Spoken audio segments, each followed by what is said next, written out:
This video will walk through the settings that you can check for if a user finds that they're unable to enter time. Now, time entry can be enabled or disabled at multiple levels. The first thing that you want to check if I go to try to enter time on a task is go to the user's profile. I'll go to my Edit My Profile up here on the top right of my screen, and I'll go to Resource Info tab. The first thing that you want to check for is the Allows the person to create time entries checkbox under time entry information.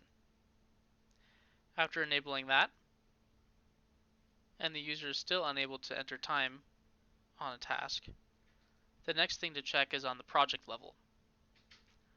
Check on the project Edit Task Defaults page. Scroll down to the bottom to Time Entry Options to make sure that the Enables the Task to Capture Time checkbox is on and that it is applied to all tasks. The last place to check is on the actual task. We'll go to Inline Edit this one and Full. Go to the Time and Expense tab and make sure that this checkbox is checked to capture time. Once you've done so, you should be able to enter time onto your task. For more questions or information, please feel free to check out our other time entry documentation, or feel free to reach out to support@projectinsight.net for troubleshooting further issues.